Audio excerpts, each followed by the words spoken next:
नमस्कार दोस्तों, स्वागत है आप सभी को सनबिग क्लासेस में। आज का टॉपिक काफ़ी इंपॉर्टेंट होने वाला है क्योंकि आज हम वर्णन कर रहे हैं सिंधु घाटी सभ्यता के बारे में। ये भारतीय इतिहास के उस चैप्टर के बारे में है जहाँ से काफ़ी ज़्यादा मात्रा में साक्ष्य मिले हैं। आइए जानते हैं सिंधु घाटी सभ्यता के बारे में। भारतीय पुरातत्व सर्वेक्षण विभाग का जनक थे अलेक्जेंडर कनिंघम। भारतीय पुरातत्व विभाग के तत्कालीन डायरेक्टर जनरल जॉन मार्शल ने सन 1924 में सिंधु घाटी में एक नई सभ्यता की खोज की घोषणा की। ये ज़्यादातर के सिंधु नदी तंत्र के आसपास ही था।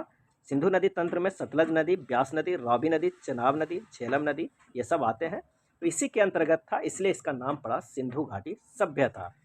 सिंधु घाटी सभ्यता का जो फैलाव है, उत्तर में मांडा, दक्षिण में दैमाबाद और आलमगीर, पूरब में और पश्चिम में सुतकोंडा तक था। उत्तर में मांडा चेनाब नदी के किनारे था और पूरब में आलमगीर हिंडन नदी के किनारे था। सिंधु घाटी सभ्यता के सर्वमान्य तिथि 1350 ईस्वी से 1750 ईस्वी पूर्व मानी गई थी। सिंधु घाटी सभ्यता की प्राप्ति कई स्थलों की खुदाई के बाद प्राप्त हुई थी। तो आइए एक एक स्थलों के बारे में जानते हैं। सबसे पहले जानते हैं हड़प्पा के बारे में। इसके खोजकर्ता थे दयाराम साहनी 1921 ईस्वी में। यह अवस्थित था पाकिस्तान के पंजाब प्रांत में मोंटेगोमरी जिले में रावी नदी के तट पर।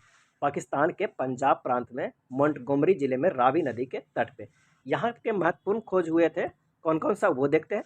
मनुष्य के शरीर की बलुआ पत्थर की बनी मूर्तियाँ, मनुष्य के शरीर की बलुआ पत्थर की बनी मूर्तियाँ, अन्नागार, बैलगाड़ी, स्वस्तिक चिन्ह और एक श्रृंगी पशु। स्वस्तिक चिन्ह, एक श्रृंगी पशु, अन्नागार, बैलगाड़ी, मनुष्य के शरीर पर बलुआ पत्थर, इस हड़प्पा की महत्वपूर्ण खोज थी। नेक्स्ट बात करते हैं मोहनजोदड़ो, जिसे मृतकों का टीला कहा जाता था। इसके खोजकर्ता थे राखलदास बनर्जी और इसे खोजा गया था 1922 ईस्वी में। और ये कहाँ स्थित है, तो ये पाकिस्तान के पंजाब प्रांत के लरकाना जिले में सिंधु नदी के तट पर स्थित है मोहनजोदड़ो, जिसे मृतकों का टीला कहा जाता है। यहाँ की महत्वपूर्ण जो खोज हुए थे वो कौन कौन हुए थे, आइए देखते हैं। विशाल स्नानागार था, यानी नहाने का विशाल भवन था। अन्नागार था और काश की नर्तकी मूर्ति थी। पशुपति महादेव की मुहर थी। एक अन्य मुहर पर कुबड़ वाले बैल की आकृति का भी वर्णन था। दाढ़ी वाले मनुष्य की पत्थर की मूर्ति है, आप चित्र में देख सकते हैं। और बुने हुए कपड़े, सूती वस्त्र के साक्ष्य यहाँ पर मिले थे। घोड़े के अस्तित्व का संकेत मिले थे। अस्तित्व मिला नहीं था, संकेत मिला था। यानी मोहनजोदड़ो के महत्वपूर्ण जो खोज था वो था विशाल स्नानागार, अन्नागार, काश की नर्तक की मूर्ति, आप देख सकते हैं दाहिने साइड में इमेज में है। पशुपति महादेव की मुहर था। एक अन्य मुहर पर कुबड़ वाले बैल की आकृति था। दाढ़ी वाले मनुष्य की पत्थर की मूर्ति था। बने हुए कपड़े सूती वस्त्र के साक्ष्य थे और घोड़े के अस्तित्व का संकेत मिला था। उसके बाद जो स्थल एक है वो है चनहुदड़ो, जिसके खोज करता था एनजी मजूमदार, 1931 में खोजा गया था। ये स्थित है सिंधु नदी के तट पे सिंध प्रांत में। और यहाँ के जो महत्वपूर्ण खोज हुआ था वो मनके बनाने की दुकानें, बिल्ली के पीछा करते हुए कुत्ते के पदचिन्ह था, ये चनहुदड़ो से प्राप्त हुआ था। लिपस्टिक, बकराकार ईंटें, कांस की बैलगाड़ी एवं एक गाड़ी, गुड़िया बनाने का कारखाना, ये सारे चनहुदड़ो से मिले थे। मनके बनाने की दुकानें, बिल्ली के पीछा करते हुए कुत्ते के पदचिन्ह, लिपस्टिक, बकराकार ईंटें, कांस की बैलगाड़ी एवं एक गाड़ी, गुड़िया बनाने की कारखाना। नेक्स्ट है कालीबंगन। कालीबंगा का शाब्दिक अर्थ होता है काले रंग की चूड़ियाँ। ये इसके खोजकर्ता थे अमलानंद घोष, जो 1953 ईस्वी में खोजे थे। यह अवस्थित है राजस्थान में घग्गर नदी के किनारे। कालीबंगन किसके नदी के किनारे, तो घग्गर नदी के। और यहाँ के जो महत्वपूर्ण खोज था वो अग्नि वेदिकाएँ, ऊँट की हड्डियाँ, लकड़ी की हल, जूते हुए खेत, युगल समधान, अलंकृत ईंटें, मकान में एक पल्ले वाला दरवाजा। आप इमेज में देख सकते हैं युगल समधान, दो लोगों को एक साथ दफनाया गया था। अग्नि वेदी, ऊँट की हड्डियाँ, लकड़ी का हल, जूते हुए खेत, युगल समदान, अलंकृत ईंटें, मकानों में एक पल्ले वाला दरवाजा लगा था कालीबंगन में, जिसके खोज किए थे अमलानंद घोष, जो राजस्थान में घग्गर नदी के किनारे पर स्थित है। नेक्स्ट है लोथल, जो काफ़ी महत्वपूर्ण है। इसके खोज करता है आर राव, 1953 में खोजे थे। और ये स्थित है गुजरात में कैम्बे की कड़ी के नज़दीक भोगवा नदी के किनारे।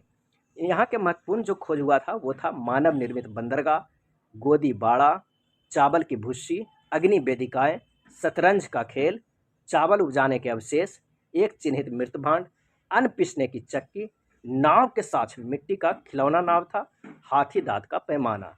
लोथल की खोज करता कौन थे, आर राव, और ये भोगवा नदी के किनारे पर स्थित है। यहाँ का जो महत्वपूर्ण खोज था वो मानव निर्मित बंदरगाह, गोदीबाड़ा, चावल की भूसी, अग्निवेदी, शतरंज का खेल, चावल उपजाने का अवशेष, एक चित्रित मृदबान, अन्न पीसने की चक्की, नाव का साच, हाथी दांत का पैमाना, इतने यहाँ पर खोजा गया था लोथल में। और लोथल को कहा जाता है कि ये सिंधु घाटी का बंदरगाह था। नेक्स्ट बात करते हैं बनावली का, जिसके खोज करता है आर.एस. बिष्ट 1974 में खोजे थे। स्थित है हरियाणा के हिसार जिले में रंगोई नदी के किनारे। कौन? रंगोई नदी के किनारे। यहाँ की महत्वपूर्ण जो खोज हुआ है वो है मनके, जौ, हड़प्पा पूर्व और हड़प्पा संस्कृतियों के साथ मिट्टी का हल, ये बनावली से मिला है। मिट्टी का हल बनावली से मिला है। नेक्स्ट है धौलावीरा। धौलावीरा का शाब्दिक अर्थ होता है सफ़ेद कुआं। शाब्दिक अर्थ होता है सफ़ेद कुआं, और इसके खोज करता है आर.एस. बिष्ट 1985 ईस्वी में। और यहाँ यह स्थित है गुजरात में कच्छ के रण में। गुजरात के कच्छ के रण में। यहाँ का महत्वपूर्ण जो खोज है वो कौन कौन सा है ये देख लेते हैं। जल निकासी प्रबंधन। यहाँ का जल निकासी प्रबंधन काफ़ी अच्छा था। आप बाएं साइड देख सकते हैं इमेज में, एक कुआं भी है और नली कितना अच्छा बना हुआ है। तो जल निकासी प्रबंधन था, जल कुंड था, और बड़ा बड़ा अक्षर चित्र के रूप में सबसे बड़ी लिपि धौलावीरा से ही प्राप्त हुआ था। सबसे बड़ी लिपि धौलावीरा से ही प्राप्त हुआ था। उसके बाद आइए बात करते हैं रंगपुर का, जिसके खोज करता है ए. रंगनाथ राव 1953 से 1954 में। स्थित है गुजरात के काठियावाड़ प्रायद्वीप में सुखभादर यानी मादर नदी के समीप पे रंगपुर स्थित है। और यहाँ की महत्वपूर्ण जो खोज है वो है कच्ची ईंटों के दुर्ग है। बाजरे की खेती का प्रमाण रंगपुर से ही मिला है। पत्थर के फलक यानी औजार रंगपुर से ही मिले हैं। यहाँ धान की भूसी के ढेर मिले हैं। धान की भूसी के ढेर, पत्थर के फलक, कच्ची ईंटों के दुर्ग, बाजरे की खेती का प्रमाण, ये सारे रंगपुर में खोजे गए थे। नेक्स्ट बात करते हैं कि हड़प्पा सभ्यता को एक ध्यान देने योग्य बात है, इस सभ्यता में ग्रिड प्रणाली मौजूद थी, जिसके अंतर्गत सड़कें एक दूसरे के समकोण पर काटती थी। जो ग्रिड प्रणाली थी, इस तरह का ग्रिड बना हुआ था, और यहाँ जो सड़कें हैं वो एक समकोण पे काटती थी। इस तरह की सड़कें बनी हुई थी। देख सकते हैं कितना अच्छा मोहनजोदड़ो का है, जो सड़कें एक दूसरे के समकोण है और ग्रिड प्रणाली से घर बना हुआ है। अगला है हड़प्पा पृथ्वी की उर्वरता की देवी मानते थे। हड़प्पाई लोग पृथ्वी को उर्वरता की देवी मानते थे। पुरुष देवता के रूप में मोहरों पर 3 श्रृंगित चित्र पाए गए थे, जो कि योगी के मुद्रा में बैठे हुए थे। आप इमेज में देख सकते हैं, पुरुष देवता के रूप में मोहरों पर 3 श्रृंगित चित्र पाए गए थे, जो योगी की मुद्रा में बैठे हुए थे। देवता के एक तरफ हाथी, एक तरफ बाघ, एक तरफ गैंडा तथा उनके सिंहासन के पीछे भैंसा का चित्र बनाया गया है। उनके पैरों के पास 2 हिरणों के चित्र है। चित्रित भगवान की मूर्ति को पशुपतिनाथ महादेव की संज्ञा दी गई है। नेक्स्ट बात करते हैं सिंधु घाटी सभ्यता में सबसे महत्वपूर्ण पशु एक सिंग वाला गैंडा था, और दूसरा महत्वपूर्ण पशु था कुबड़ वाला सांड। कौन सा था महत्वपूर्ण पशु? एक सिंग वाला गैंडा और दूसरा कुबड़ वाला सांड था। और भी कुछ प्रमुख पॉइंट है कि मोहनजोदाड़ो को अब तक का सबसे प्रसिद्ध स्थल है विशाल सार्वजनिक स्नानागार। यह 11.88 मीटर लंबा, 7.01 मीटर चौड़ा और 2.43 मीटर गहरा है। सिंधु सभ्यता की अर्थव्यवस्था कृषि प्रधान थी, किंतु व्यापार एवं पशुपालन भी प्रचलन में था। यहाँ के निवासियों में विश्व में सबसे पहले कपास की खेती करना शुरू किया था।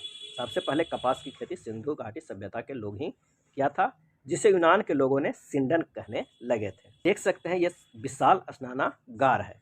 अगला पॉइंट की बात करते हैं तो सिंधु सभ्यता के बंदरगाह लोथल व सुधपोदिता था। 2 बंदरगाह था, लोथल एवं सुधपोदिता।